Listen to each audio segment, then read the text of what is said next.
Hello, everyone, and welcome to today's session on confidence. So, this is the first part of the confidence series that I'm doing. I'm doing 3 videos on this, and the purpose of this is to help you feel more confident to go for what you want, to understand your individual experience of confidence and how it's influencing your life, and to feel more stronger, empowered to take action towards what you truly want to take action towards. So within these uh, series, this video, I really would like you to feel like you have a deeper understanding of what you can do to become more confident to go for what you want. So, what is your zone of genius? This is what we're starting off with today. So, we're going to talk about fear, how it influences our confidence, the importance of connection with this, and your zone of genius. And these are different aspects. There's different aspects of your zone of genius of how you can uncover it. How I work with it with my clients is through past stories, through what we think are our weaknesses, judgment of ourselves and others, and identifying your strengths that many people can see in you. So, if you've imagined a life, the dream, the goal, it's because some part of you already believes in it. This is super crucial because we get glimmers of this in our life where we're like, I want something more in life, or I have this idea, or I've got this. I would like to move up in my career, or I would like this relationship, or I would like to start a business. And we get this idea, and we maybe let it sort of we dream into it for a short period of time, but then fear comes in. The important thing about getting that idea in the first place, maybe it's like a creativity idea, an idea, whatever it is, the important thing about that is that you've thought about it in the first place. That is a good indicator that you already believe that it's possible for you. What we want to do is strengthen that part of you so the fear doesn't take over and stop you from doing it. What would it be like if you gave yourself full permission to go for it? So think about this in a way, if someone said to you, I completely believe whatever it is that you're working towards is possible for you. I believe in you and I believe it's possible, and I will be here to encourage you and support you through that. I've done it myself and I know that you can do it too.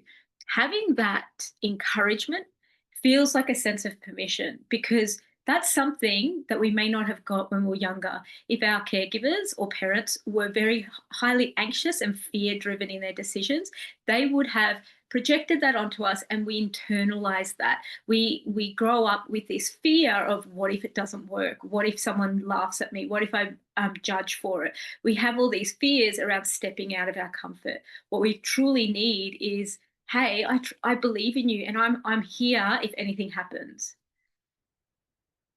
Okay, confidence isn't about having no fear, it's about how you relate to fear. Super important. It's not about bulldozing through fear, but knowing, how does fear show up for you as an individual? It's knowing fear might be present, but it doesn't have to lead. Many of us are making fear based decisions and not even knowing that we're doing that. So, understanding when we are in that space of fear. Then we've got confidence means you believe you can face what life brings, even if when you're feeling uncertain, overwhelmed, or unprepared. Now, so that's how we can feel confident in some areas of our life and not in other areas. But it's generally not that we don't have fear, it's that we understand that we can overcome whatever comes our way. We can face it. So we will continue on. It's built on 3 deeper foundations. So, what confidence is built on? Often we think people are just born with confidence, or they're just a confident person, it's a part of their personality. And what we don't realize is that the person that is confident could have had some really supportive, encouraging parents growing up that supported that cultivated that confidence within them.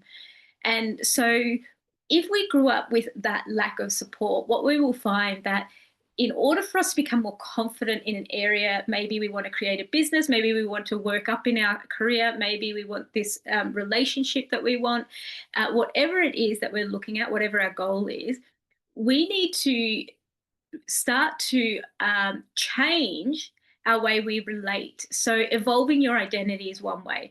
I did a masterclass on evolving your identity and changing identity.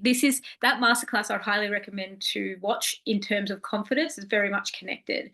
So the person you are today will not get you to where you want to be. So changing thoughts, behaviors, people around you, environments, and habits are required.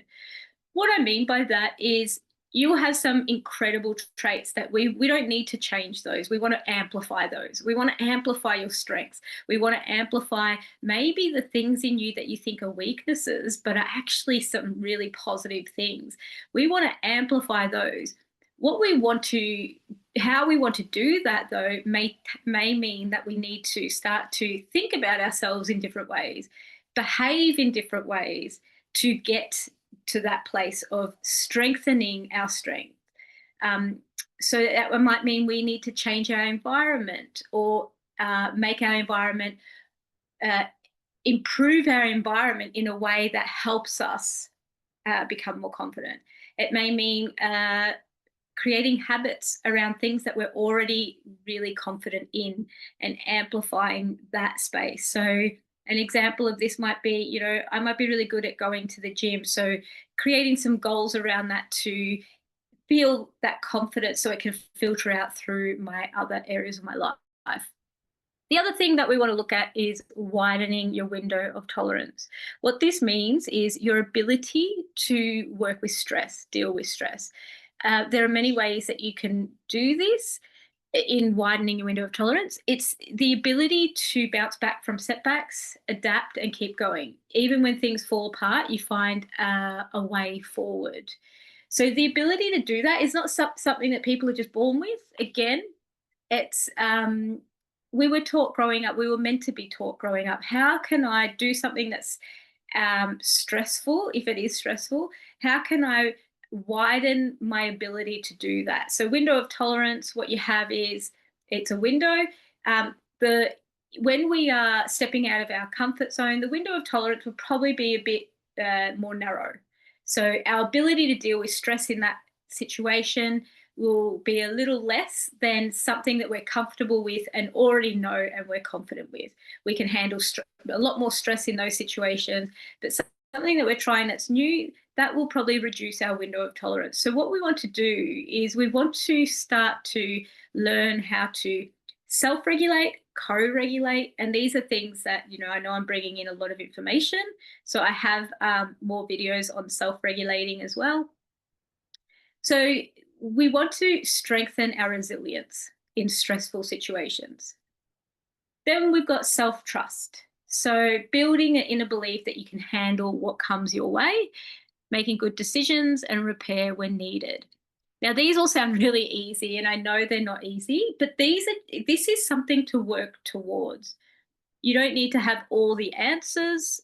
You trust yourself to figure it out.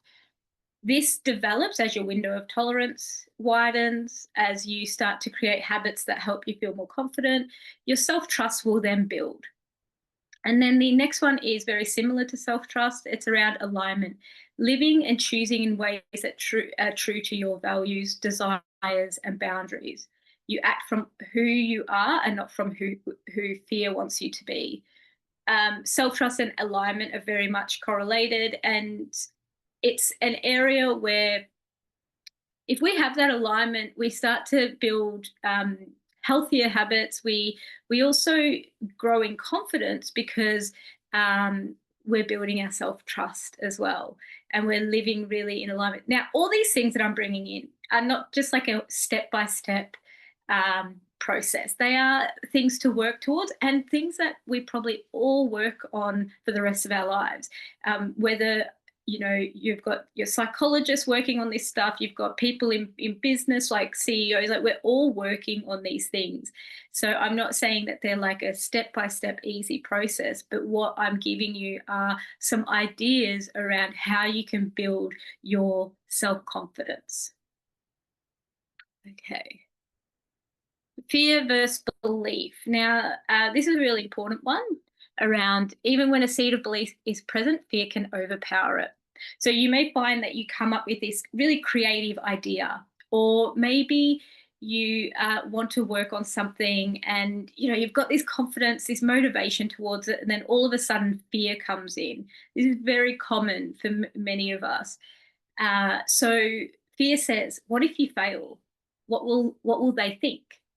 A limiting belief around this is, I'm not safe to be seen, take risks, or get it wrong. Core belief is more around, I'm not enough. So I overthink, I overwork, or stay small in fear of to avoid judgment. Now, what we actually need in that space is a supportive and encouraging belief. You've always been capable, and you just need support.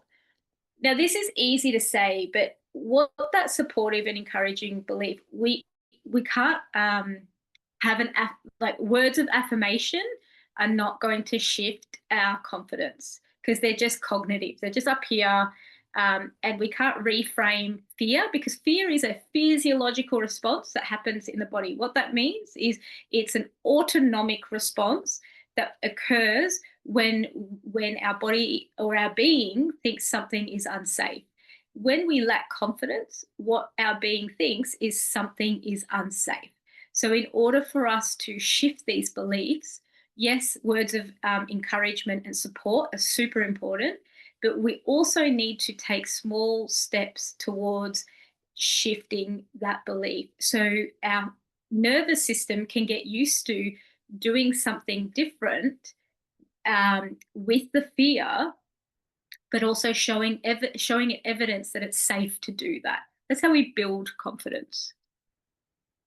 So I've just got here just some examples of fear-based beliefs, behaviors, what's really happening, and supportive beliefs to anchor in. I'm not enough. And now behaviors you might see is overthinking, overworking, perfectionism. What's really happening is trying to prove worth through doing, avoiding judgment or rejection. Supportive beliefs to anchor, I don't have to be perfect to be worthy. So you can see there that when we have these fear-based beliefs, it really drives our behavior. And that's where, we overthink, we overwork, we become perfectionists, and then try to prove our worth through doing and avoiding judgment or rejection. So if we had more of a supportive belief, I don't have to be perfect to be worthy, we wouldn't find ourselves in that space of stress, high stress of overthinking and overworking and perfectionism, because we'll identify that, oh, okay, I'm coming from that belief. I'm becoming dysregulated in a fear response. I would like to shift that and come from more of a supportive belief where I'm not stressing myself out and I'm not in fear of the things that I've mentioned there. Rejection and judgment. I'll just give one more example. I'm not safe to be seen. So what happens with our behavior is staying small, hiding, procrastinating, and people pleasing. Nervous system sense exposure as danger to past rejection or shame. It's safe to take up space slowly and in my own way. So we've got the fear belief that is, I'm not safe to be seen. Then we've got the behavior that's connected to that, staying small, hiding, procrastinating, and people pleasing. Now, these show up in many ways. We can feel unmotivated. We can say yes to other activities and other people than instead of doing what we need to do to build something for ourselves to be seen. And yes, we can stay small as well. What's really happening in the nervous system is that feels dangerous due to past shame and rejection. So the fear of being seen generally comes from when we're young. We were either teased or blamed or punished when we expressed ourselves. So then we have this fear of doing that or being seen. So, what we really need in those moments is it's safe to take up space slowly and in my own way. So, environments where we can express ourselves and we're not judged or rejected or belittled or teased. Once we show ourselves that we can be in those environments and it's encouraging and supportive, then we will grow in confidence. Okay, so the next thing, so we just spoke about fear and how that shows up with confidence. Now we're going to speak about zone of genius. And this concept is super important because when we start to see our weaknesses, which a lot of people think are weaknesses, as zones of genius, we start to shift things. And I'll go more into that. So the space where your natural gifts are, passions, and impact overlap. It's where your presence creates results, not because you're forcing, but because you're in flow. Okay. So, how do we get to the zone of genius? How do we get to our strengths? How do we know what these are? The way that I work with this in my practice as well is really exploring your past stories in a way where we start to unpack what your values are, what your needs are, what your strengths are through your past experiences. We have so many rich experiences in our life and so many learnings in those experiences. But because we've gone through it, we sometimes like dismiss it, devalue it, push it away, like it's no big deal. But it's actually got so much information in our past stories. And that's one way that I help you identify your zone of genius. Your weaknesses. Now, what does this mean? Rather than seeing your weaknesses as a problem, see them as an area you can strengthen through balance and integration. They become your superpower. So, what do I mean by that? I don't know if you've ever been called, I think I have it on the next slide. Oh, I think I'll just, okay, I do. So I don't know if you've ever been called too sensitive. You know, this is something we can be called. Or people think I'm too sensitive. Maybe we grew up with a parent saying, oh, you're just too sensitive. Now, there's an actual strength in sensitivity, in feeling, being able to feel a lot. Out of balance, it can make us feel unsettled often. We can take on other people's pain and suffering and try to fix them. We can be we could say we're empathetic, but we can take just too much on if we're sensitive. We could take too much on, but in an integrated way. If we were to integrate this comment, this judgment, we could work on what balanced out. It could be our intuition. So if I'm really sensitive, what if I saw it as a positive and balanced it out where I could strengthen and amplify sensitivity? I would be more intuitive. I would be more emotionally intelligent. I would deeply attune to others and my environment. Those are really cool strengths, right? To be able to do that.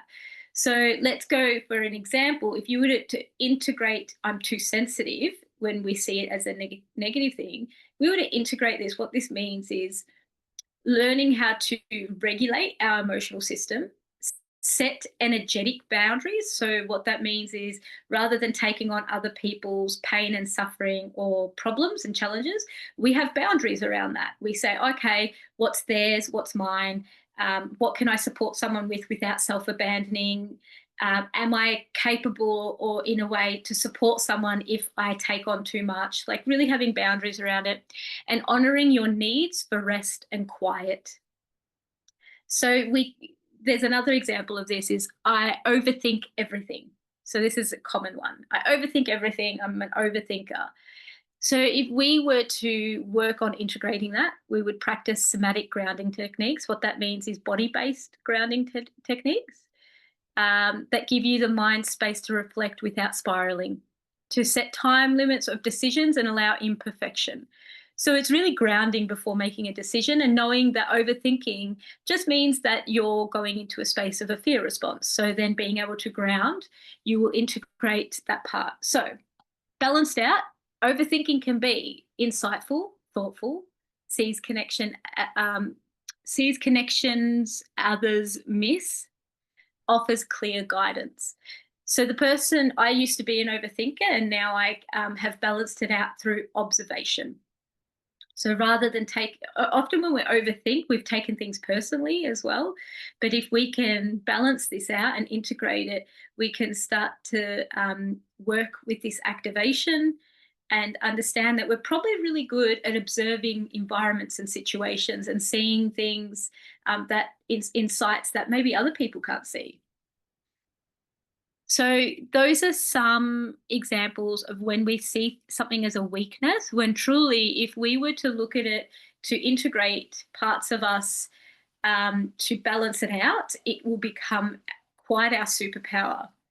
Our weaknesses that we think we have come from and growing up not being accepted and cultivated. So as a child, if I'm very sensitive, and rather than my family valuing that sensitivity and cultivating that sensitivity in a way that supports me, and I can grow in confidence around it, what can happen is we see it as a negative thing. We push it away, the positive aspects of sensitivity, such as intuition, emotional intelligence, being deeply attuned. We push it away because we've been taught that sensitivity is not a good thing. I should toughen up, I should be strong, I shouldn't be sensitive. And so those negative associations we have cause us to see that as a weakness. So what we want to start to do to build confidence is, if I'm very sensitive, how can I see that as a strength? How can I cultivate that so I can be working in a space where sensitivity is actually valued? So that's how we can grow in confidence in that. Okay, so that can also happen with judgment. So I've done a video on projection. Really recommend watching that as well, as it will support you with the confidence-based stuff that I'm talking about now. Okay. What is happening around? I just skipped a slide that I think I must have made a mistake on. Weaknesses are unintegrated strengths, which I just went through. So just to summarize that, the things you call too much or not enough are often your greatest gifts, just waiting for nervous system safety and emotional maturity to come online. Confidence doesn't come from ignoring fear. So it comes from regulating your nervous system. I have a lot of YouTube clips on that too. There's one on self-regulation, so that could be a really good one to watch. Responding to your inner dialogue with compassion. This is super important. And showing up in small and aligned ways, even when fear is there. So one of the most powerful things that we can do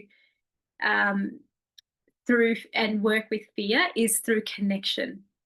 When you surround yourself with people who believe in themselves, this is crucial, believe in themselves and are confident in themselves, it becomes easier to borrow their courage when you've forgotten your own. When we surround ourselves with people who are fear-based and lack confidence, it becomes very easy for us to fall into that space too. So the people that you surround yourself with is crucial during this time of building confidence. What was missing growing up? The people that we needed growing up to be confident in themselves, to not be fear-based. So what was missing is someone who was confident, grounded, present to support and encourage us to step out of our comfort zone, to watch over us with delight. So this generally, when we lack confidence, and it might be that we weren't taught how to build that confidence. So there could be like, so when we step out of our comfort zone, we weren't really taught how to step out of our comfort zone. So when things are tough, we really needed someone to be able to support us through that and not let us just give up easily, to stick with it. So the way we needed that is through their regulation, their ability to be confident in us that we can do it, we can handle it. Uh, and when safety, I'll just read this. When we make a mistake or we feel overwhelmed or disappointed, we needed someone's safety in that space too, to protect us, comfort us, organize my feelings, and be with me and my emotions. So if we didn't get that growing up, we can find that stepping out of our comfort can be really hard. So the way that we can do this as adults is finding people that support us through it. So if I'm going to, let's say I start, I'm just going to give an example. Let's say I go for a job interview, or I'm going for a job interview, and I am terrified. I'm terrified to go. I'm going to speak to someone that will support me through that. So I might speak to a friend, I might speak to a therapist, I might speak to a coach, whoever to support me through it. I would want to speak to someone who they believe in themselves and are confident in themselves. They're grounded and present. That's super important. They're not fear-based either. So they'll know how to support me through this. They'll know how to help me navigate going for that job interview. And that is super crucial, because if you have someone that's going to feed into your fear, oh, you might not be able to get that job. Oh, are you sure that you're prepared enough for it? I don't think you're prepared enough for it. Do you think that you qualified for that job? I don't think you're qualified for that job. That is not going to support you. But if you have someone that can ask you questions in more of a grounded way, like, is there anything I can do to support you to prepare for that? Maybe we could put some time aside and I'll do a practice run with you. So giving you sort of their presence, their grounded energy, and not encouraging the fear. That's super important. And let's say you go for the job interview and it didn't work out. Like, you feel like you just didn't do well in it. You weren't able to answer the questions like you wanted to, and you're feeling really down about it. You want to be able to also have someone that you can go to that can support you through that, and that can help you go for another interview, that doesn't let you give up. And so that person, again, needs to be someone that can regulate their own emotions as well and can meet you where you're at. So even whether it's protecting me, comfort me, organize my feelings, be with me and my big emotions. So therapists do this. This is what therapy is all about, is supporting you through that. And also just having someone that's got your back, that can support you to come out of any shame, any belief systems that have come up and feel really hard to work through because you maybe didn't do so well in the job interview. You want someone that can encourage you to get back on the horse, really, to be able to get you to a place where maybe they can support you to see where you might be like judging yourself overly, where it might not have been as terrible as what you thought it was. It's super important that we surround ourselves with people who are present, grounded, can regulate their own emotions, are secure and safe in themselves, because those people are going to see that in you and they're going to cultivate it and help you grow it.